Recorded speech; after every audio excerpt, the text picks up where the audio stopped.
Everyone from around the world. We're excited to have you here with us today. It's August. A lot of you are getting back to school soon, and we're excited to have our annual kickoff with the Grovers coming to present to us. And we hope everyone is doing well. We hope everyone had a great summer and had an opportunity to rest, relax, and rejuvenate for a wonderful, wonderful school year. Before we turn the time over to the Grovers, I just wanted to make a few different announcements. And while I do that, I'm gonna share my screen because I can do that. We wanted to make sure that you knew that we have monthly workshops. This year, we're doing things a little bit differently. We're doing 5 workshops, and we are doing those workshops, of course, August, and then September and November, and we'll have a few just throughout the course of the school year.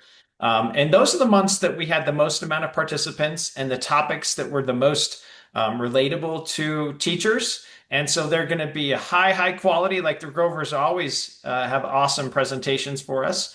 And so we're excited about the workshops that we are providing. We'll be also doing workshops in country. And so follow us on our social media and learn about our different workshops that we have as we travel around the world. Some other great things that we have going on that just kicked off.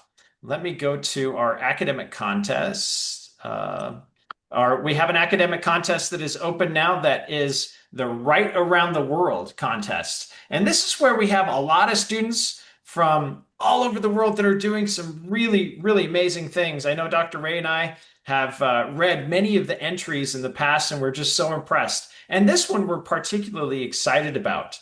So please make sure from your kindergarten students all the way up to your grade 12, have them come in and sign up. It's totally free. Everyone gets a certificate, and the winners from each different grade section will get cash prizes too. So it's really a really good opportunity for students to show off their quality writing. And the topic is very, very cool, I think. Dr. Ray is the one who came up with it this year. What I've learned from you. A letter to my role model. We want you to have your students write a letter to their role model and talk about the virtues and the values and the character that that person exemplifies. So we encourage you to get in and get students to participate in this, and then look at our other academic contests throughout the course of the year. We have performing arts in the wintertime. And then we have our famous science fair that happens every spring. So we encourage you to get in and look at those different things. Another thing that we'd encourage your students to look at is we call it, here it is. Right. Me and my community. This is another great opportunity for your students to give back to their community. They have to document 20 hours over the course of the year, and they will get a certificate. They will get recognition for that. Again, that's also free to any of your students, kindergarten through grade 12. But I think that the biggest award is them giving back to their community and being part of that. So please get in and look at those different opportunities. We also have a student of the month. If you want to nominate one of your students of the month, again, that's free. You don't have to be an Array Global member to do that, but we just want to make sure that you're aware of our different services that we do provide. And then lastly, our signature service that we provide is accreditation to schools throughout the world. We are a member of the National Council for Private School Accreditation in the United States. That is an umbrella organization that approves accrediting bodies in the US and throughout the world. And so I'd encourage you to look at that. We're also partners with Middle States Association and Western Association of Schools and Colleges. We find that the process is easy to follow, and it really helps and supports your schools as they grow and develop and improve.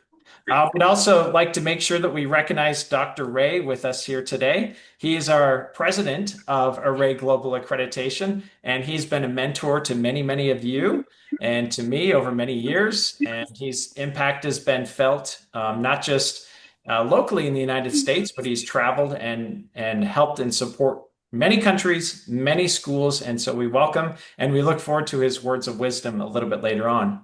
And now it's my pleasure to introduce the Grovers. I'm sure they're going to take a little bit longer to introduce themselves because I saw a picture of their family, which is really exciting to see.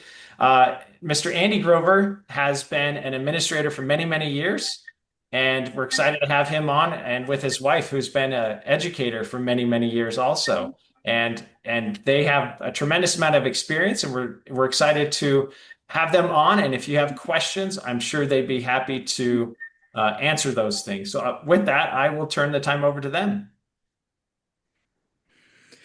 Thank you, Jacob, and thanks, Dr. Ray, for this opportunity we have. If you can bring up our slides, I'm on it. Yep. you're awesome.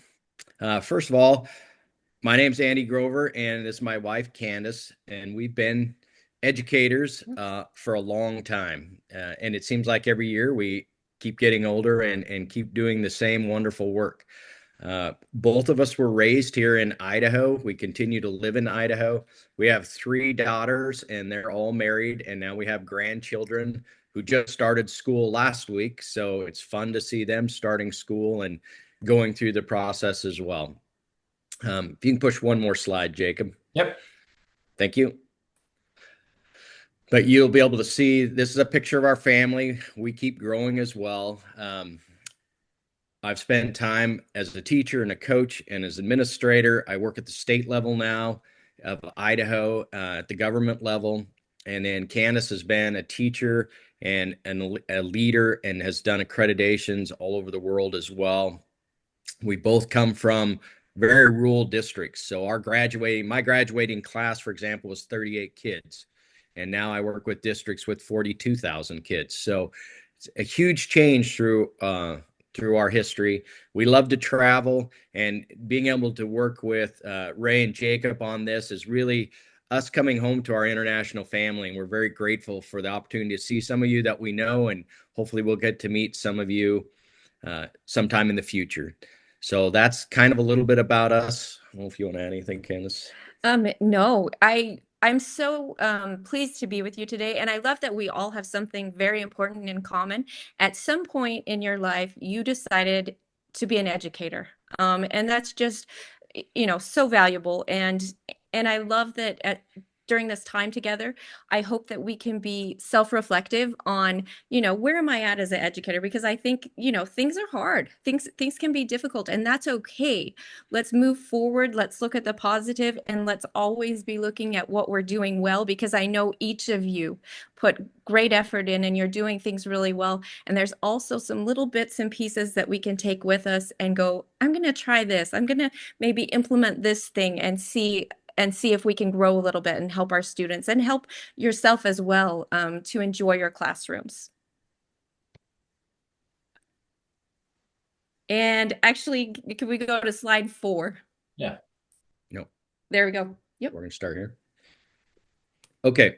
So this year we took a little different approach, and we really looked at what is it that we think people should look at as they start the school year. And we really came up with this idea of classroom culture, because if you don't have really strong culture with your students, they're going to struggle to learn. And at the very start of that, and hopefully some of you know Maslow's hierarchy of needs, basically from the physiological to the self-actualization, each one of those, if those areas aren't met, your student's going to have a hard time. And we need to be able to work with our students and be able to say, are their basic needs being met? Do they have food? Do they have water? How's their health? Because if those things aren't being met, the rest of it doesn't matter. And so we really need to figure out, how do we meet each stage of that? How do we keep our kids safe, make sure they're safe, make sure in the social that they're loved and they know that they belong there? And then we want to, when you look at the ego, they want to know that they're respected and that they're heard. And then when you hit self-actualization, that's when we really can reach a student's full potential and they can really learn everything we're trying to teach them. Perfect. So as we're looking at positive classroom culture and how that theory applies, really there's some key components here. And we look at safety and belonging, but think about this. Is your environment safe? Do you belong there? Does it feel like a community? Is there respect and collaboration? These are such important things, and we're going to talk about them and talk about some maybe methods that we can use, best practices to help improve these things. But what is happening in your classroom? Are there clear routines and expectations? Do the students know what those expectations are?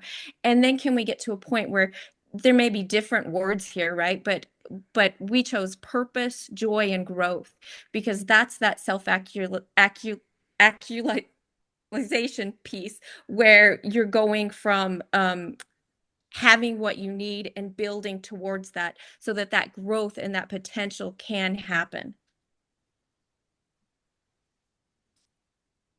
Can I just interrupt for 1 second? I think most of you are aware that Maslow's followers did a study of what are the characteristics of a truly self-actualizing person. And it's really a wonderful study. If you just look it up online, you'll find it's the characteristics of a truly self-actualizing person. And I think those would be the things that you're talking about you would aim towards. And I could add too that when we visited schools, because all of us have visited schools, Dr. Ray and myself, the Grovers, what we see in the most effective schools are these three things, which I really like, Mrs. Grover, the purpose, the joy, the growth. And often we also say that we can see that in the first like 5 minutes that we come into a school as teachers. You can feel that when you go into another teacher's classroom or if you go visit a school. Those three things are so powerful: purpose, joy, and growth. And hopefully we have all three of those things. That's what makes education fun. That's what makes going to work exciting. So I like those different points. All right, this next slide, pretty simple picture there. But what do you think that means? And what's the first priority? And how can we establish those priorities? Can students learn if they don't feel safe, if they're afraid, or if they don't care? And when you look at this, student growth is influenced about 70% by school culture and only 30% by strategy. So I want you to think about that for a minute, because through my educational career, we've always talked about what are the best teaching strategies? How do we get kids engaged? And we spend a lot of time learning educational strategies and how to get students to engage with us. And this kind of flips that and says, look, if you don't have any school culture, the best strategy in the world isn't going to work. And so, I mean, simply put, culture is the foundation. And without it, our strategies won't stick. But if we have a good culture, it really impacts students and they're able to learn as we throw out the different teaching strategies that we use. So, Dr. Grover, are you saying that relationships are important? That's what I'm trying to say. So key in everything that we do. I love it. Yeah. Okay, can we slip to slides?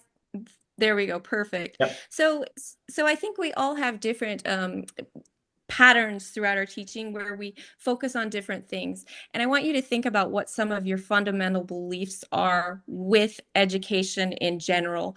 And we're just going to read a few of these examples, but think about, what do you believe? What did you used to believe? And where are you at right now? And how can we maybe change and ensure that we're looking at things positively, that we're looking at the students positively, which can be hard to do sometimes. But every student is capable of growth. That's really an educational philosophy that we need to have as educators, that each child can grow no matter where they start from. That's what they're there for, is to grow and to learn. And that high expectations equal high achievement. Relationships precede rigor. There we go again. That's what needs to be established. You see him building a foundation. That's what we need before we can start implementing, before the learning can happen.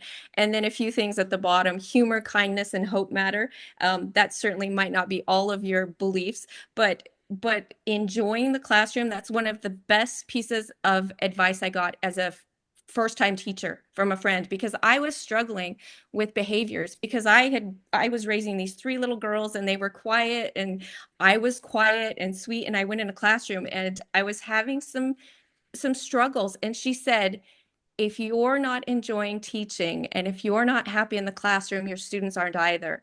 And that really stuck with me. And I had to, take some of that on myself and think, okay, how am I going to change this? And how am I going to go into each day with a new start and positive and wanting to really help and reach out to these kids? So we're going to go to slide 8 now.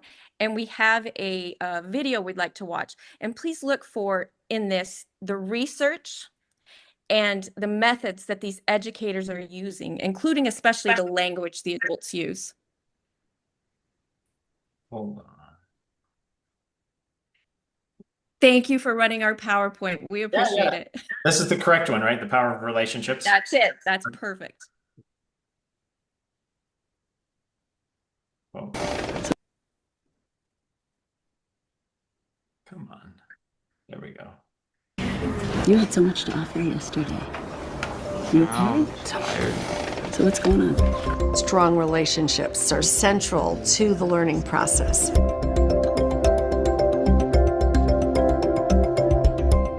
What the science of learning and development tells us is that we need to create learning environments which allow for strong long-term relationships for children to become attached to school and to the adults and other children in it.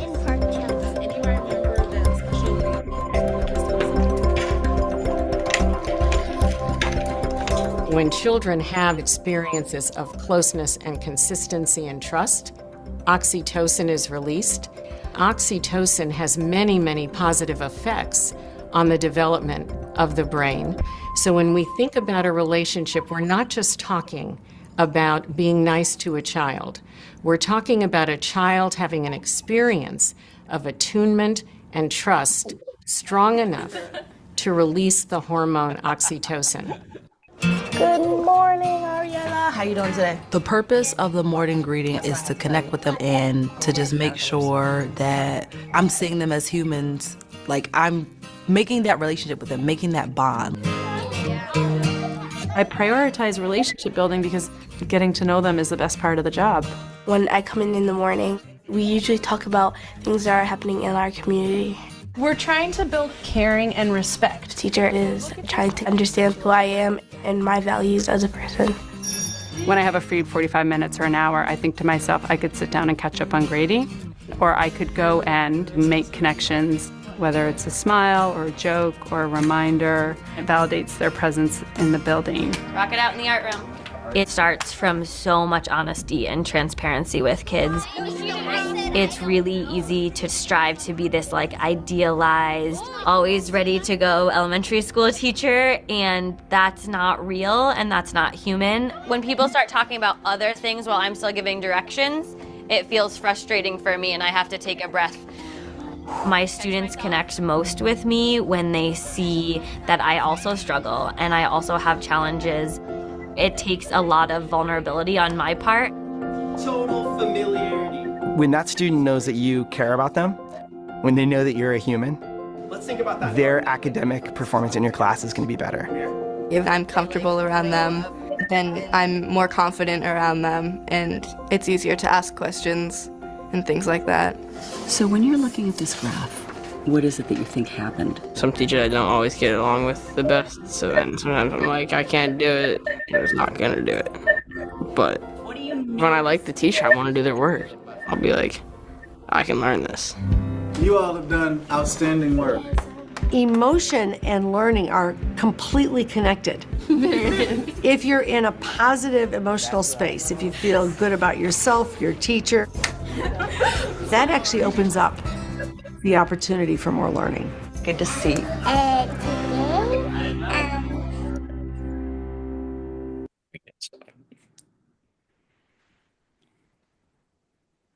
Okay, thanks so much. So just a couple reiterations on that. That at the very beginning, you see a teacher saying, instead of, you need to get to work right now because the student isn't working, she says, you had so much to offer yesterday. Are you okay? And just think about the emotional response you would have if someone said either of those things to you, and what that can do to truly create a safe space and build those relationships. Also, at the end, that same student said, when I like my teacher, I want to do the work, which maybe isn't the end goal, but if that's what it takes to have those students see some success and to become engaged, that's fantastic. That's something that we have the power to do. So on the next slide, and you can see by the title that, building relationships is foundational and it's not optional, right? If we do not have a foundation built on relationships with our students, then we're going to struggle. And those relationships really form the bedrock of trust, of collaboration. And if our students are going to be successful, it's the bedrock of that. These strong relationships create that culture where our students are willing to learn and they're willing to take and move out of their comfort zone and learn something new. But they have to feel valued by us. This isn't a nice to have or an extra. Building these relationships, it really is essential. And some of the strategies that we can use, and they're so simple. When they walk in the door, you greet every student by name. I mean, it means a lot as a teacher if someone just says, welcome Jacob or welcome Dr. Ray to class every day and puts a smile on their face. And, you can start your day off with that. You can have daily questions. And it can be as simple as, hey, what did you do last night? Or something like that. And then there's a strategy, and we're going to watch just a quick video on that called the 2x10, which just you take one of your at-risk kids, meaning one of the kids that's struggling or one of the kids that has maybe issues at home or, comes from an orphanage or whatever it might be. But you just take 2 minutes a day and you do it for 10 days consecutively. And you just talk to them about whatever, not necessarily schoolwork, but just try to get to know them. And then the other thing we can do is regular check-ins. So if we can play that 2x10 video, that'd be great. Yeah. Go.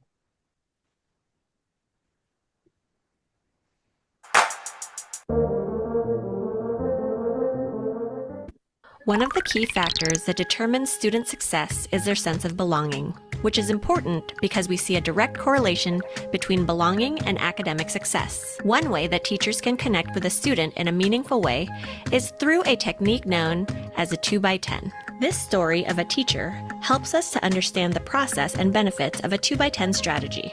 Jennifer was a teacher who was having a hard time connecting with one of her students, Juan. Juan came to class, but often sat with his head on the desk and didn't participate in discussions. Juan had not turned in much work, so Jennifer didn't have a good sense of his academic strengths yet, and he was at risk of not passing the class. Jennifer shared her dilemma with her coach, who suggested she try a 2x10 strategy with Juan.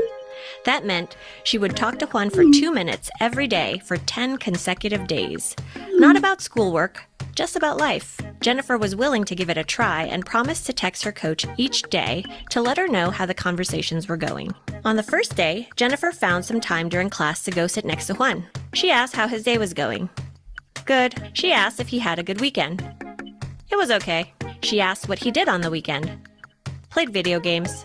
Jennifer was concerned about how she was going to get to 2 minutes of conversation. She texted her coach that afternoon. Rough start. Could barely make it to 2 minutes. Her coach replied, "Well done for getting started. Looking forward to seeing how tomorrow goes." Jennifer went back in the next day. Afterwards, she texted her coach, "This kid doesn't want to talk to me. All I know is that he likes playing video games." On day 8, Jennifer texted her coach, "This kid is fascinating. He feels pressure to be a role model to his 3 younger siblings, to whom he is a role model. He plays soccer video games because he loves football." By day 10, Jennifer texted, "Juan and I talked for 10 minutes today. He has a great sense of humor and made me laugh several times. Interestingly, he started participating in class a bit more too.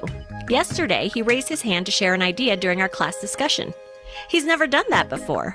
Reflecting on the experience, Jennifer says Juan sometimes initiates their conversations now.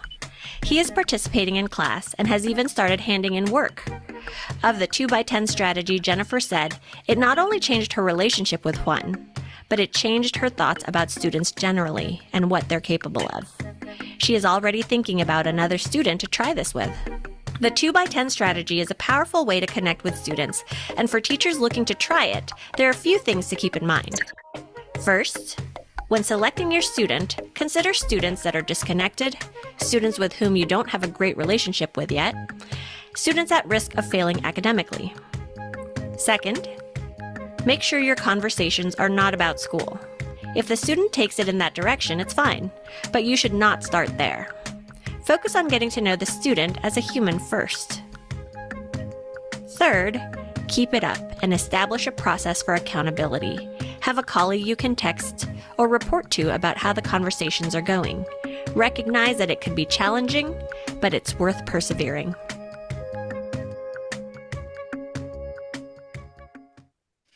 All right. Thank you. So when you look at that, Whoops.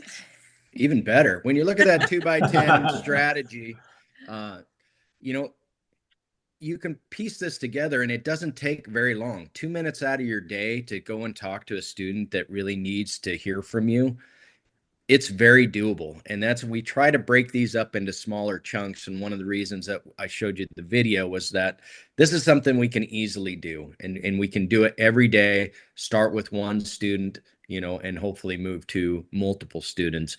But the payoff at the end and building that relationship will make all the difference for that student. Thanks so much. If you can skip to the next slide. So you guys, I apologize because we've got 3 videos right in a row, but I think this one is my favorite. And it gives you a piece that looks at every student and knowing them individually, but it's done in a systematic way that I have never seen before. And I just think it's really important. I am going to actually have you kind of cut the video short. Okay. So we'll just kind of give you a little cue there. But I want you guys to see this and see what they're doing and think about how you could implement this in some way. Every student walks through the door wanting to feel valued. Every child deserves to have at least one adult in this building who knows them by name. We want 100% of our students to feel connected to a teacher in our building, and that's our goal. It was just a matter of how do we measure this? Early in the year, we conduct a teacher-student connection poster activity so that we can determine which students we've connected with and which students we need to work toward connecting with. Delaney is allergic to red food dye. Yeah. And she also has a pond that she swims in. We take their whole roster of students, we put it up on a wall, and we ask teachers to go through by name and face. Yep, I know this one, this one, this one. All by name and face. Yep. I think that was a team goal by the end of the second week. What? Yeah. And a week 2. The activity was based around how well do you know your students. Just through this simple, adding a check mark next to the kid's name that you know by name and face, and then the other categories, academic status, and then a more in-depth personal story about them. She's one that slips under the radar though. She's pretty quiet.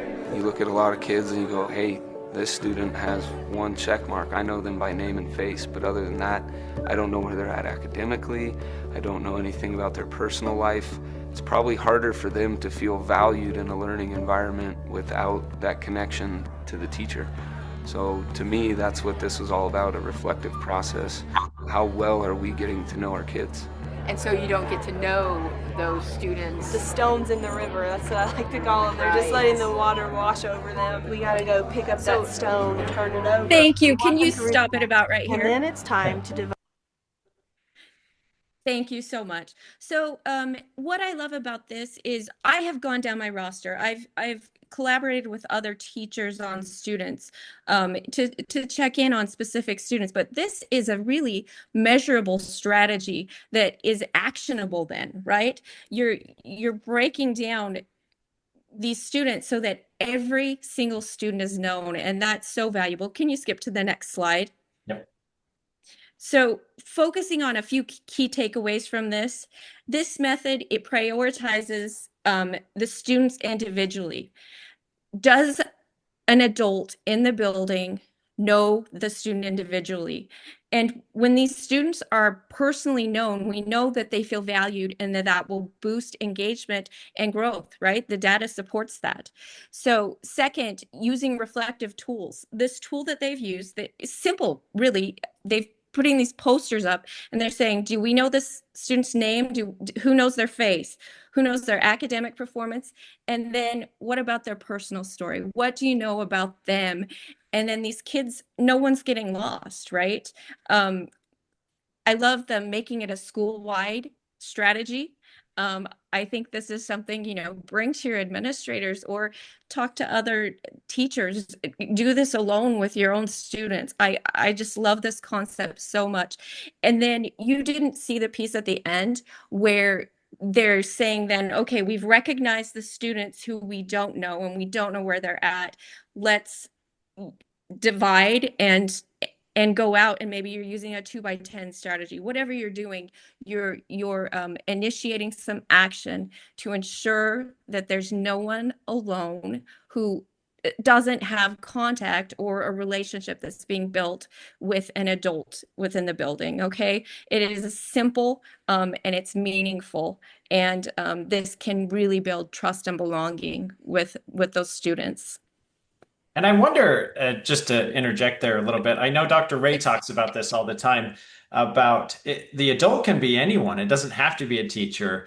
Some of the best relationships I've seen are from like a janitor, a bus driver, because a bus driver is like sometimes for some of these students, the first adult that they see during the day. And they're the first person from the school too that they're going to also see. So for them to build a relationship with someone outside the classroom, that works really well too for some students.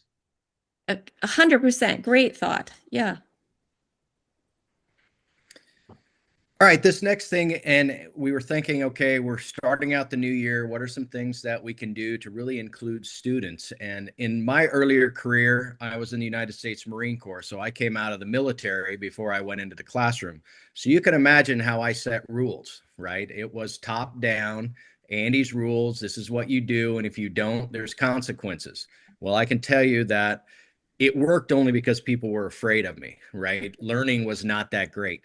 And I had to change my ways and really go in and start talking to students. And luckily I was smart enough to learn pretty quick that if I had students help me create rules, it was amazing how much more they followed them. I mean, when you establish clear rules and they're positive rules, but you involve your students in creating with them, it becomes their rules, not your rules. And that's really important because for example, instead of, hey, don't make a mess, it becomes, hey, take care of our space, right? That's a totally different conversation, and students have buy-in to it.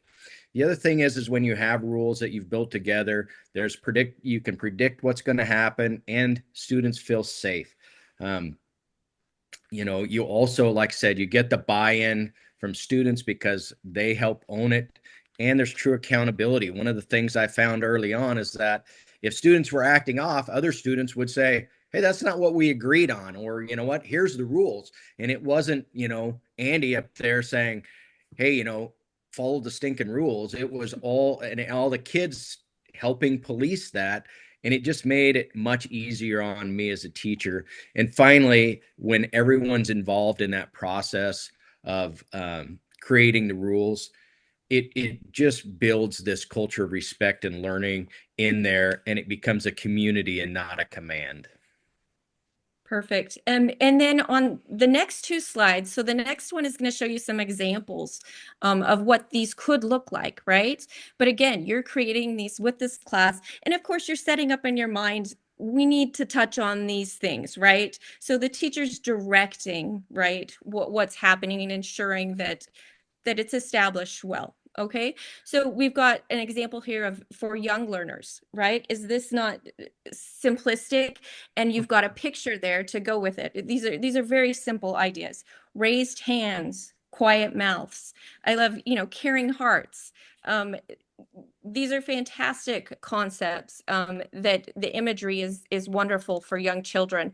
The second example, they've highlighted some specific words, and I think that's critical, right? That's crucial. You've got responsible, team, listen, kind. Great concepts to include.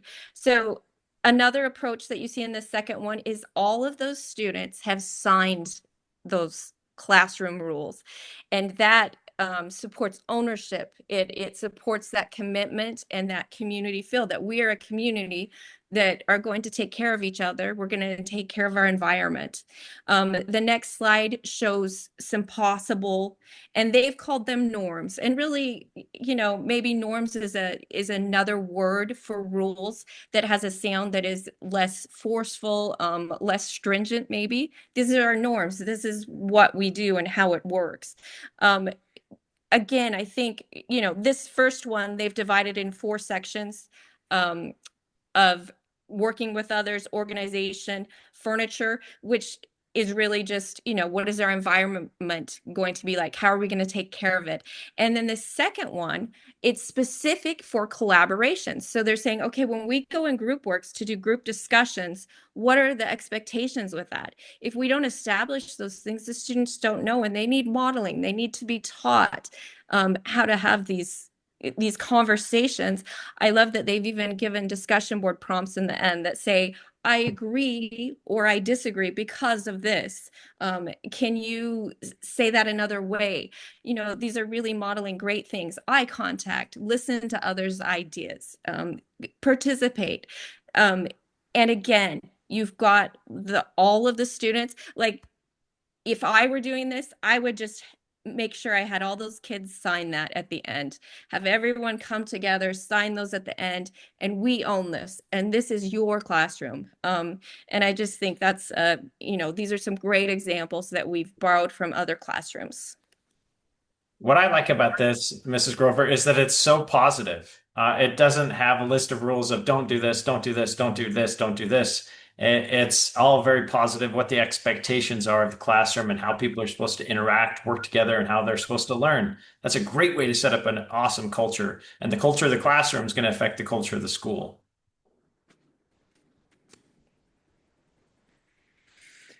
All right, and this leads into then setting up your routines and your procedures as you go through. And again, the benefit of this is students know what's going on. There's not so much anxiety, and you really can increase the learning time.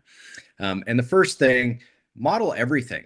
Like when I used to do teacher trainings, and we would train our teachers every year, and we'd talk about best practices and strategies and how to work it. Well, I would actually stand up there and have the teachers grade me on how I did on one of those strategies. And you have to put yourself out there a little bit, because, there's some of those teachers that really want to tell you that you're not doing a great job, right? But what it does is it really allows them to see, hey, 1, this guy knows what he's talking about, and 2, teachers know what they ought to be doing when they're doing this. And you can change that modeling right into your classroom, right? Whatever your rules are, you model it and then practice it every day, and kids will figure it out fairly quick. And you can use visual cues, you can use, schedules on the wall, whatever it is you have, but you just got to model that and practice it, and it becomes the daily routine. And at the end of the day, you have much more time to actually get teaching and learning going on in your classroom. I think there's a video next, Jake, on the next one. Oh, great. Yep.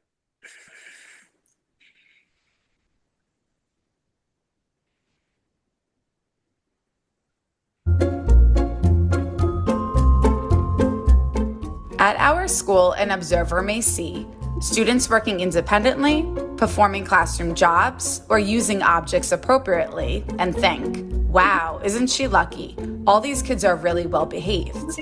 But actually, their ability to do all that is rooted in a ton of structure and routine that we front load. And our first weeks of school are all about establishing those routines. First, think about where you might need a routine. Anything from managing noise level to how students line up, to how they rotate around the room. Do you want students to ask for permission to get out of their seat? Do you want them just to call out? What tools or supplies need explanation for use? Next, map out 2 weeks for establishing the routines. Choose one to focus on each day. Demonstrate and then make sure that you provide authentic opportunities for practice. Set expectations with each routine. What do you want to see? Build extra time into your schedule for demonstration and practice. Investing now will pay off later. Over time, assess how your routines are going and take notes for next year. Is there an activity that requires more routine or expectation setting? Is there a place where you might be able to pull back and have less structure? A balance is key so the classroom is both fun and high functioning. That's good, Jay. Thank you. So again, couple things to takeaways from that. Predictability, it really does reduce student anxiety. It maximizes your learning time. And consistency always benefits everybody. When people know what they're doing and it's the same, day after day, things just run smoother. Model it, model it, model it. That's what I can tell you. The more you model it, and then the kids will model it, and it works really well. And then use your visual supports, meaning schedules on the door or somewhere on a wall, charts, whatever it is it takes to just help remind people.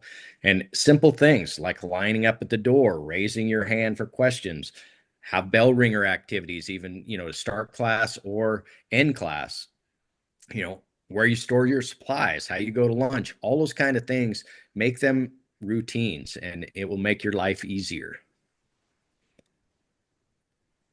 Thank you. Can you skip to perfect? Okay, so feedback and affirmation, and that can mean a lot of things, right? These can be formal and informal. Are we giving awards? Are we recognizing students? How are we speaking to them? How are we giving them feedback on assignments that they're submitting? So some best practices with this is to be using, specific phrases. I noticed you helped your peer with this, or you're improving because we never want to say you're so smart, or we really want to recognize their choices, their behavior, their actions, and what we're seeing them do in their growth. So with this, I have a few recent examples. We said that our grandchildren, they moved from Texas to Georgia. So they started school 3 weeks ago, which is extremely early. And they were all going to a small school. We have our two oldest grandchildren. One's in second grade. He's 8. And then we have a new kindergartner, and she is 5. And this is her first everyday school all day. So she was nervous. And our daughter was nervous as well. So some examples that we got from her of this kind of parent feedback was with the kindergarten, the first day with Amelia. This teacher sent a picture to our daughter on the parent app with Amelia smiling, sitting at her desk, and said she's doing great. And you can imagine, and I know your time is, sometimes you have time to do these things, sometimes you don't, but that meant a lot to the parent. That established a relationship with both the student and the parent. There was, in contrast, the second week, Amelia was scared, and so our daughter had bought her a heart locket with a picture of the family inside and said, you can take us with you, you'll be fine, it's going to be fine. And actually, she said now she didn't want to take it off to sleep, she wants to bathe in it. So this locket had become her treasure, and it broke at school. Okay, which is fine. So Amelia's crying, the teacher goes and talks to her and consoles her and talks to her, which is enough. That's enough. But she didn't just do that. She got on the school app and she said, I'm so sorry that Amelia's locket broke. She's crying, but she's going to be okay. We've talked. So, those brief communications that you can have with the student and the teacher mean a lot. I have one more example from that. So this school does weekly recognitions. And so teachers are able to write these certificates and they give them to the office, and the office chooses 8 students a week. And then the students stand with their certificates that are handwritten, and they take a picture, and it's posted on the school website, and these kids get to take these awards home. So anyway, our grandson was selected the first week, which was lovely. But what really meant a lot to me is that personal note that goes with it. And again, those words of affirmation said, Bennett is doing his best work. And although he's new, he's showing kindness and helping others. I'm so proud of you, Mrs. Swatch. And, I love also that gives you an opportunity to really recognize the good things in each student. Do you know what I mean?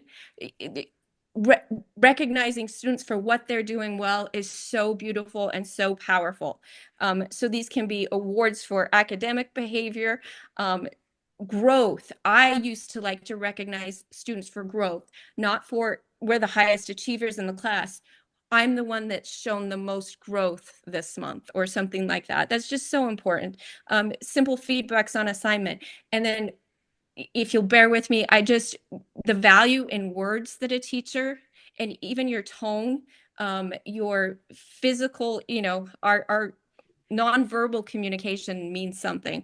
So I wanted to be an English teacher, and I kind of decided that when I was in high school. When I was a junior, I'm in class, and I was a quiet, good student. I did well, but my teacher came and he put my paper, my last essay, and he said, "You spell like your brother." So my brother, I adore, he had learning disabilities, including dyslexia, and he really struggled with reading and writing. And I had got a good score on that paper, but I can't tell you how devastated I was. The teacher didn't know, and he did not want me to feel that way, but I did feel that way. And I didn't talk to anyone about it. But in my brain, I went, I can't spell, I can't be a teacher. I can't teach English. And I really kind of was questioning it. And I didn't talk to anyone about it. But the next year in my senior class, I had a teacher and we were doing portfolio of poetry. So I wrote these different kinds of poems and turned it in. And the teacher didn't even talk to me. But on the portfolio, when I got it back, she just said, "Beautiful writing, had so much feeling." And she said, "You are a writer."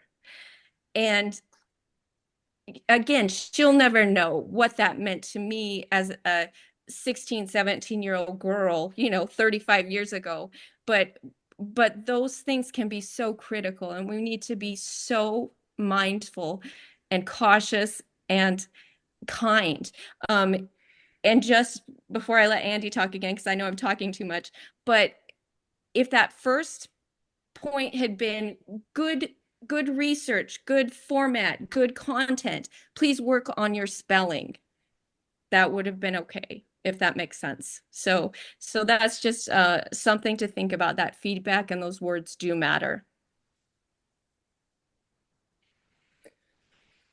All right, so the next part of this presentation, we all have those kids that come into our room and they do something that drives us crazy, and we want to take care of that issue right then. But one of the things that I want you to think about as you go into the classroom this year is really separate the behavior from the child. That child's actions are not their identity. And so often we put those two together and, we react to what a student does or something, usually a behavior, and we react in a way that it turns that student off or belittles them or something like that, and we've lost that student for that day and maybe even for the next week. So we really need to focus on, hey, what you did more than who you are. And so really spending the time of really learning, and again, you can use that 2x10 strategy. Spend the time learning who that student is, right? And get their background. And pretty soon they'll straighten up for you. But if we just go out and we try and, pound a hammer or use a hammer to get them into shape, those students aren't going to be part of our group. And then, we really need to look at the way we have conversations with kids and really encourage them and ask them simple things like, hey, what happened? Why is this behavior going on this way, rather than solely looking at punitive measures. And then one of the big things is don't engage in a power struggle, right? If that student is just really combative and arguing with it, just stay calm, set your clear boundaries, and hopefully they're already in place, and de-escalate that conversation as quickly as you can. And so just really think this year as you go in, let's try and address behavior differently this year. All right, next slide. We have 5 minutes. We should skip. Okay. And you guys will have access to all of these slides as well. Is that correct, Jacob? Yep. I'll send it out to everyone. We'll post it in the chat here at the end as everyone's filling out the the post-workshop survey, and we'll also email it to everyone when they get the certificates. Okay, so the only thing on here I want you to think about in your mind is, how do you celebrate diversity in your class? What are you doing to recognize all the different students in your class and their backgrounds that they come from? All right, go ahead. All right. And then setting goals, journals, those types of things where students are able to track their own progress, celebrate their own progress. That can be essential. Let them feel what it's like to be successful. And you could skip to the next slide, and we're going to actually skip this video. But it's just showing a classroom how they journal, and those students know and they keep track, and they're excited when they see growth, their own growth. All right, we're just going to recap real quick, kind of some of the things we talked about and the foundational beliefs and research, really, that every student is capable of growth. Every single student in your classroom can learn. And I hope everyone believes that. And set high expectations. You know, it's always amazes me, if you set high and clear expectation for your kids, they'll reach it, right? And the better you have relationships, the more rigor you can have in the classroom. And again, build those strong relationships. That's what it's all about. If you have those strong relationships, you can do almost anything. And then with your classroom norms, have the students help you beat them or build them. Feedback and positivity. Make sure that you're being proactive, and that you're positive in those. All right, and then give students a voice. Go ahead and go next slide, Jake. And I just want you to read that quote right there by Cesar Chavez, because real education is just guiding students to discover and develop the best qualities and strengths, because the potential is in them. We just have to get it out of them. All right, go ahead. All right, last slide. I just love this thought. Be the teacher you needed as a student. Think about a time when an adult, and again, whether it was a teacher or someone around you, what did they do when you needed that? And what did that mean to you? If you can fit in this last quick video, Sure. what is your hope? There's no sound, but you're going to watch what these students and these teachers hope for in this school year. And I think it's so essential. And you guys have the power to create these types of things in your environment.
right, that's good, Jake. Cool. All right, as we wrap up, I just want to remind everybody that building strong classroom culture isn't just about rules and routines. It's about creating that environment where students feel safe, valued, and inspired. We thank you for all that you guys are doing. You're building our future. The students are our future, and we just wish you the best as your school starts this year. And we appreciate your time. And thank you, Dr. Ray and Jake, for having us back. Well, thank you both for being so willing to be our kickoff speakers for the last couple of years. And it's always wonderful because we have so many people that show up. They want to start off the year so strong. And this is such an important message to be reminded about because this is what we do. This is why we do what we do. We might love English. We might love science. We might love math. But the thing that we should love more than anything else is the students that we work with. So thank you so much. I will turn the time over to Dr. Ray. He has some words of wisdom for us. I want to point out something that we did not hear today. Are you all ready for this? Especially Andy and Candice. We did not hear strategies for teaching math, strategies for teaching English, strategies for teaching social studies. What we heard is basis for everything else we do, and that is the connection with students and how that will inspire them to do the math, the English, the science, the social studies, if we can make those relationships. I couldn't have chosen better words to end with today, and we didn't get a chance to talk before this presentation, but I think it goes so beautifully with what the Grovers have presented to us today. It's actually from Dr. Seuss. And if you don't have this book in your classroom, special elementary teachers, you should get it and have your students read it regularly. The book is called Oh, the Places You'll Go. And he has one statement, Dr. Seuss has one statement in there that I want to leave you with as the wisdom for today. If we say to students, congratulations, this is your day. You're off to great places. You're off and away.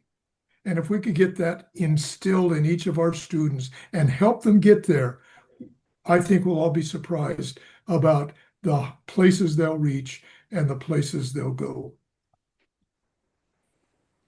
Thank you, Dr. Ray. It's always a pleasure to hear your words of wisdom. I know many of us think about them often throughout the month until the next workshop.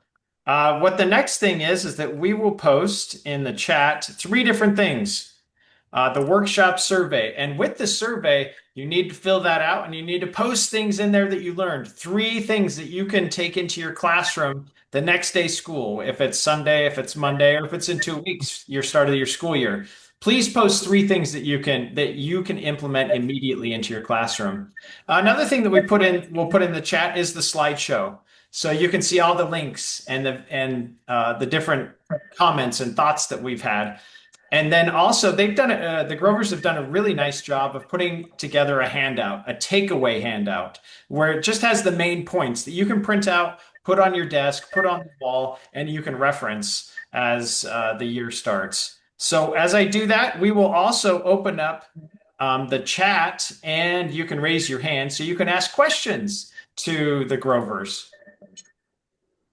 So take just a few minutes now and start filling out that survey. And again, if you have questions, we'd be happy to take those questions now. I know one question that they had a little bit further up was, how do these strategies work with kindergarten students because they're so small? Some of the strategies, I'm like, yeah, they work really well. The other ones, like having them create their own norms, might be a little bit more difficult. What do you think? Well, I'll start with that one because kindergartners are the most eager to learn of any of the kids we have. And so if you start with your routines and start them down the process of, hey, what should be a classroom rule with kindergartners, and maybe it's just sitting down or not touching the person next to them. They are so eager to learn. It's amazing how well it works at the younger ages. You just have to simplify whatever that strategy or classroom rule is. So I liked the example that we found from another fantastic educator that said quiet mouths, caring hearts, listening ears, and they had small pictures. And I think that's where you start, is in the basics, right? Things that they can understand. I have always found that you can take a high school teacher and take them into a kindergarten classroom to learn procedures. Because kindergarten teachers, they have the procedures down. Like, those kids need to know how they line up, how they're going to sharpen their pencil. And sometimes, I was a high school teacher, sometimes you forget because you're like, well, these kids are like 16, 17, 18. They should know how to do it. And sometimes you have to remind them and say, this is our procedure here. This is how we're going to do it, so it doesn't get chaotic. Because you think about it, as an adult, there is a procedure when you go into an airport. There is a procedure when you go into a restaurant. And we all kind of intuitively know it, or we've been kind of trained to do it. So it's not bad to have high school kids know the procedures also. We have Ferris. You can unmute yourself and let's hear your question. Glad that you're back. And just to put a little plug in for Ferris, he had a book published. I purchased it on Amazon. I read it. I was actually traveling somewhere and I read it on the airplane. And I'm like, this is so cool. This is such a neat book. It's very simple, common sense, and it has a lot of stuff about relationships. So glad that you're here, Ferris. Are you from Uzbekistan? Thank you very much. Well, this time, contrary to my tradition, I'm not going to ask a question, but I have a bit of brief commentary, if I may. So, first of all, thank you very much for the actionable presentation, because a lot of things you talked about can be and must be put into action in the class. You've talked about the heart and soul of the modern class, which is like the relationship. And my comment is about a relationship. So, speaking of a relationship, Dr. Jacob just referred to the book I published. On page 12 of my book, I talked about the classroom as a mirror. And then there is the key message. The classroom is not a stage, it's a mirror. And the best lessons reflect the lives of our students. So what kind of a relationship are we talking about? Is it just getting along with the students? Or is it trying to reflect their lives, wishes, needs, and even problems, and embed them into your classes so that your classes would be more like the reflection, a reflective mirror for your students, where they can be seen, where they can be heard, where they can be viewed, and they can be appreciated. So after all, at the end of the day, your students would, love to get back to your class, because that is a very sweet, a loving place where they feel like at home. Or, there's no better place like home. And for them, your classes become just like a home. And, we can't imagine a better learning spot, a place, than a place where the students are heard, felt, appreciated, and yeah, they're just loved as a human being. So I think eventually, collectively, all of that will lead to student-teacher rapport, student-teacher collaboration, student-teacher collaboration. So there's a lot of positivity in relationship, but we have to ensure that it's not just going to the canteen and dining together, or just playing some games. No, it's providing a mirror for your students and providing a stage for your students where they can see themselves, where they can improve themselves, and where they can actually be appreciated. So that's my kind of insight about the relationship. I hope that is also useful for all the global viewers. Thank you very much. Thank you, Ferris. I think we always appreciate your feedback, your wisdom, and your guidance. You have a lot of experience in many different countries, doing many different things. So thank you again, and we look forward to seeing you in future workshops. Absolutely. I love this Anna, one. Anna has an interesting question for the Grovers. It's about the classroom rules and the norms that you had. How can you get teachers and parents? Parents, I think that's probably the main part of her question. How do you get them united and behind that process? Well, I think that that's a great question, first of all. But once you build those rules and whatever they are out, and you can either have students sign them or whatever, you send them home to parents and you say, look, this was a collaborative project that we did together, that we're holding each other accountable for. And, just talk them through how you got to where you were at. I think having conversations and sometimes, parent conversations can be difficult, right? So I think approaching that and just being really intentional and open with my intention is that the students learn, and just having them know that I care about the students. I want what's best for the students. My responsibility is to provide a safe environment where they can learn, where they can be happy and healthy, and that's my motivation and what I'm doing. So I think just sometimes with those conversations you need to just be straightforward with, this is my responsibility as a teacher, and this is why we're making these decisions and doing what we're doing. And then listening, of course, if there are concerns, but sometimes that communication and taking the time with them can help. You never have the parents come in onto that sheet and have them sign it too? That'd be kind of fun. No, I never invite all the parents at once into my classroom. Yeah. So. Don't underestimate that when a child is happy and in school happy, that the parents will buy into that because they see the success in their own. So don't underestimate that. Candice, you talked about that a little bit ago when you were talking about I think it's your granddaughter or grandson, and how you got this message. Wow. You didn't need to know much about the teacher. You just knew the one who belonged to you was happy. There you go. That's awesome. Yeah, another good question from Shema asked, what is the most important motivation for those students who are so active and they don't listen to the classroom rules? That's like the golden question. If we can figure that out for each one of the students who's the same, we could go a long ways. Well, but I think those are the students that you have to engage with making the rules the most, right? Are the ones that, maybe are the smartest students in the class or the slowest students in the class, could be on either end, but getting them involved in making the rules so that they have ownership and buy-in into those rules. And it could take a little more, work with those individual students. And again, having the conversations with them, talking about why it's important to you to have that rule and why it's important to them to follow that rule, or how they think they might be able to change that rule so that they could live by it. So I think, again, it's having that conversation with the individual student and really figuring out and explaining, this is why we're doing this. We're not doing it to try and make your life terrible. We're trying to create a positive environment where all the students in here, whether it's 10 or 40, have a chance to learn. Awesome. Yeah, and focusing on that relationship, which is so important.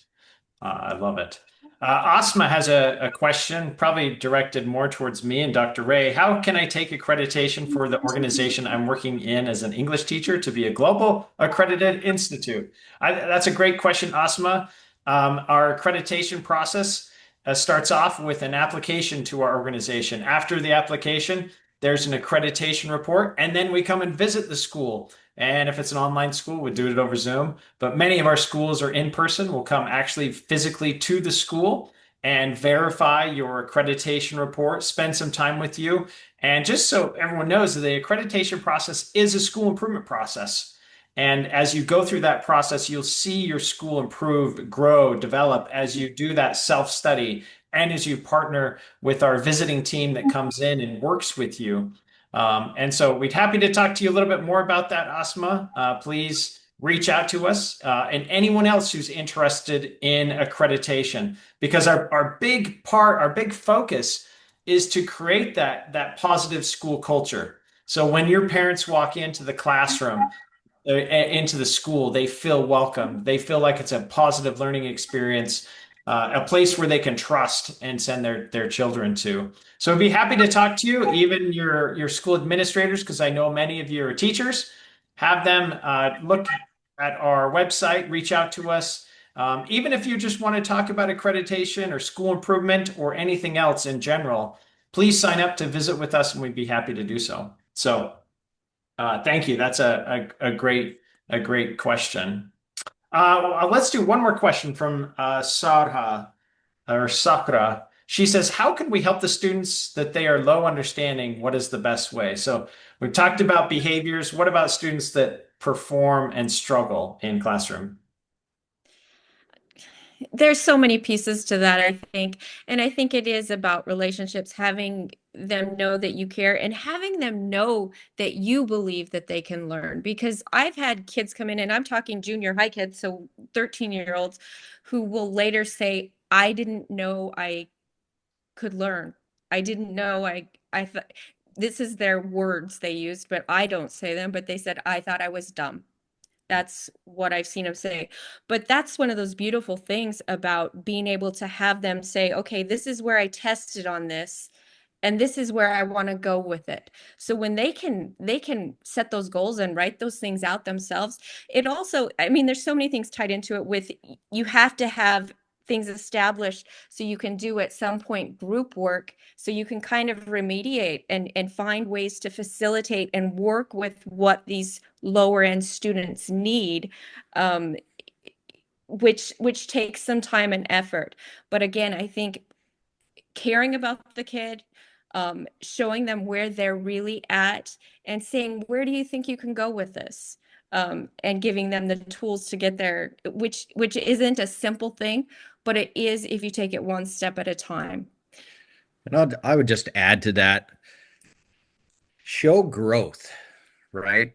As long as you show growth in the class and you're looking at a student's ability, if they came in and you did a pre-test and they scored, let's say a 20% and they grew to a 25%, well, that's still an F, right? But they grew 5%. You need to celebrate that 5%. And then that 5% will all of a sudden turn into 6% and 7% because the student feels like, you know what, I can learn and I can do this. Don't jump right to proficiency.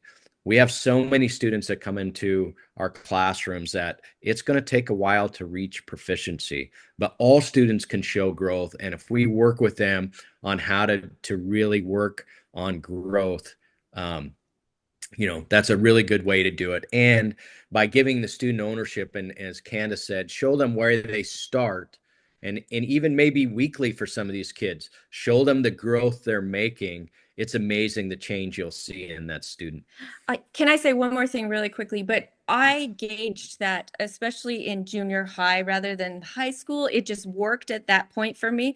But when I was working with kids, I would show up on the board the 5 kids in specific programs who had shown the most growth, not who were the highest achievers. And I would write their names on the board. I didn't give scores out, but I said, these are the kids that grew the most this week. And I remember one week when I wrote this kid who behavior, a kid who really struggled, and he was on the board and he couldn't believe it, and the class couldn't believe it, and he came up and got his candy bar, because whatever it takes. but literally that was a turning point for him, and I think for the other kids, because they just thought, I can do this.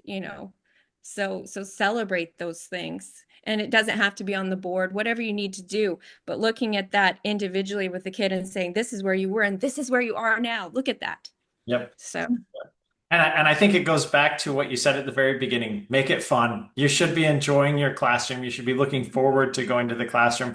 You might be tired at the end of the day and want to go home and rest, but the next day you should be like, oh, I'm excited to go back to school. And I hope everyone has taken some good notes. I hope you reflect on the things that has been said. Everyone has some tremendous assignments to start off this school year in a positive way, focused on relationships, positive culture, and setting up an effective classroom that's going to promote learning and growth. And again, we thank the Grovers for coming and presenting, and we look forward to their future presentations. And we wish everyone a wonderful, wonderful school year. Thank you all. Thank you all so Thank much. you.